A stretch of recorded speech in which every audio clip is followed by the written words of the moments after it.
Assalamualaikum warahmatullahi wabarakatuh. Kami dari kelompok 4 ingin menjelaskan mengenai peristiwa 10 November yang terjadi di Surabaya. Topik yang akan kami bahas dalam episode ini yang pertama yaitu seputar peristiwa. Bagian ini nantinya akan menjelaskan gambaran umum tentang peristiwa 10 November di Surabaya. Yang kedua yaitu kronologi peristiwa, di mana kronologi peristiwa ini menceritakan alur dari awal kedatangan para sekutu hingga akhir dari peristiwa. Yang ketiga yaitu dampak yang terjadi akibat dari adanya peristiwa 10 November. Dan yang terakhir yaitu kesimpulan dari pembahasan yang kami bahas.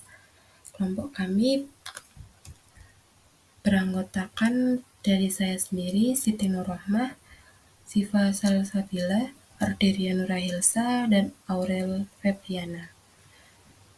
Media pembelajaran ini disusun untuk memenuhi tugas kelompok semester genap pada mata kuliah media pembelajaran yang diampu oleh Bapak Dizky Setiawan.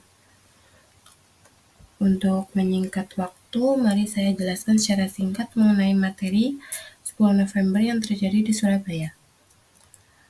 Peristiwa 10 November 1945 adalah salah satu peristiwa penting dalam sejarah Indonesia yang terjadi pada masa awal kemerdekaan. Peristiwa ini terjadi setelah proklamasi kemerdekaan Indonesia pada 17 Agustus 1945 dan sebelum terbentuknya pemerintahan yang stabil di Indonesia. Peristiwa ini menggambarkan pertarungan politik dan kekuatan antara berbagai pihak yang berkepentingan dalam mendirikan negara Indonesia yang merdeka.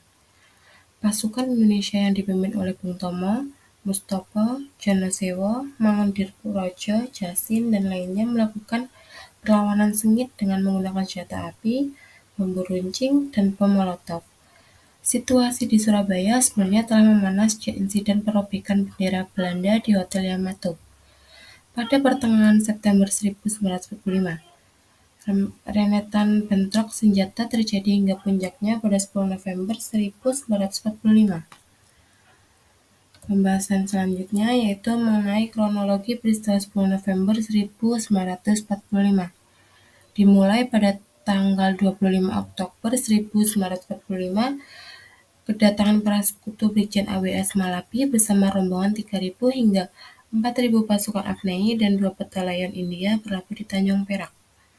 Pasukan ini mengemban tugas melucuti senjata tentara Jepang sekaligus membebaskan tawanan pasukan Dai Nippon. Tanggal 26 Oktober 1945, atasannya Major Douglas Hawthorne menginstruksikan kepada Malapi lewat telegram untuk segera menduduki Surabaya. Pada tanggal 27 Oktober 1945, ribuan pamflet mendarat di Surabaya lewat sebuah pesawat militer khusus. Isinya berisi provokasi bahwa hanya sekutu dan militer yang boleh membawa senjata. Selain itu wajib diserahkan dalam kurun tenggat 48 jam. Jika pasukan Indonesia melanggar, maka akan ditembak di tempat. Penyebaran pamflet itu memicu kontak senjata pertama antara arek-arek Surabaya dan tentara sekutu. Dilanjut pada tanggal 28 Oktober 1945, sekitar pukul 4 WITA hingga setengah 5 WITA, pertempuran kecil telah terjadi di beberapa sudut kota. Sekutu sebanyak 3.000 sampai 4.000 pasukan tidak bisa melawan 2.000 tentara dan 140.000 massa pemuda. Pada tanggal 29 Oktober 1945, Soekarno, Hatta, dan Amir Syarifuddin tiba di Surabaya setelah diminta Hawthorne mendinginkan suasana. Perwakilan pimpinan pusat Republik Indonesia berunding dengan Malapi. Perundingan alat itu berakhir dengan gencatan senjata. Arek-arek Surabaya bersikeras menyapu bersih tentara sekutu yang terpojok. Pada tanggal 30 Oktober 1945, Hawthorne tiba di Surabaya untuk berunding dan bersedia membatalkan pamflet 27 Oktober 1945. Kesepakatan damai kemudian diumumkan, namun Malapi pada hari itu justru terbunuh di dekat Jembatan Merah. Dilanjut pada tanggal 31 Oktober 1945, berita terbunuhnya Malapi menyulut amarah kubu sekutu. Letjen Philip Christison mengancam mengarahkan seluruh pasukannya ke Surabaya jika pembunuhan Malapi tidak segera terusut. Pada tanggal 9 November 1945, Maijen E.C. Mensert mengundang Gubernur Suryo menghadap ke kantornya di Batavia Weg pada pukul 11 WITA. Gubernur Suryo diberi ultimatum agar pasukan Indonesia segera menyerahkan diri dan arek-arek Surabaya segera merespon dengan kemarahan. Lanjut pada 10 November 1945, mulai pukul 6 WITA, Mariam kapal sekutu membordir Surabaya dan ratusan mortir diluncurkan hingga pukul 9 WITA. Selanjutnya, perintah langsung dari Gubernur Suryo kepada arek-arek Surabaya untuk sekutu. Pukul setengah 10 WITA, pidato heroik Bung Tomo membakar semangat para pekuk melawan sejuang Indonesia. Seruannya disiarkan di radio pemberontakan rakyat Indonesia dan disebarluaskan secara masif.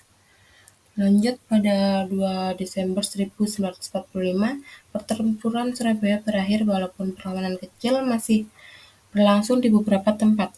Para pejuang Indonesia terpaksa mundur ke keluar kota. Kubu sekutu memang menang, tapi mereka kehilangan dua jenderalnya, AWS Malabi dan Robert Goylord-Simons. Untuk materi selanjutnya yaitu dampak pertempuran Surabaya.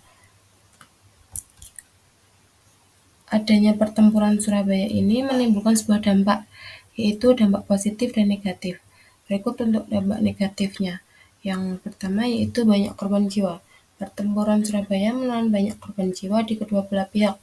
Sekitar 16.000 pejuang Indonesia dan 6.000 tentara sekutu diperkirakan tewas dalam pertempuran ini. Selain itu, sekitar 20.000 warga sipil Surabaya juga menjadi korban akibat serangan udara dan laut. Yang kedua yaitu kerusakan infrastruktur. Proses pertempuran Surabaya yang terjadi telah membuat Surabaya hancur lebur. Dampak negatif pertempuran Surabaya tidak hanya dirasakan oleh rakyat Surabaya, melainkan juga pihak sekutu yang kehilangan dua jenderalnya. Secara umum, pertempuran Surabaya meninggalkan dampak negatif pada aspek sosial, kemanusiaan, dan infrastruktur. Untuk dampak positifnya, yang pertama yaitu penghormatan kepada para pahlawan. Meskipun menyimpan banyak dampak negatif, pertempuran Surabaya juga berdampak positif bagi bangsa Indonesia. Generasi penerus dapat menghormati perjuangan para pahlawan yang telah berjuang mempertahankan kemerdekaan Indonesia pada masa itu. Yang kedua yaitu pembelajaran untuk masa depan. Dampak negatif pertempuran Surabaya yang dijadikan sebagai pembelajaran untuk menjaga terjadinya konflik serupa di masa depan. Sejarah ini mengingatkan kita akan pentingnya perdamaian dan kesatuan dalam menghadapi tantangan. Dan yang terakhir yaitu bagian kesimpulan. Kesimpulan dari pembahasan ini ialah peristiwa 10 November 1945 merupakan salah satu momen penting dalam sejarah Indonesia yang menandai ketegangan politik dan kekuasaan antara pihak-pihak yang berkepentingan dalam mendirikan negara dan negara merdeka. Peristiwa ini mengingatkan kita akan perjuangan yang telah dilakukan oleh para pendahulu kita untuk merebut kemerdekaan, serta pentingnya kesatuan dan semangat nasionalisme dalam menghadapi tantangan yang ada. Sekian pemaparan materi mengenai peristiwa 10 November di Surabaya. Terima kasih atas waktu dan perhatian yang telah diberikan. Saya berharap pemaparan materi ini akan memberikan wawasan yang berharga dan inspirasi untuk langkah selanjutnya. Assalamualaikum warahmatullahi wabarakatuh.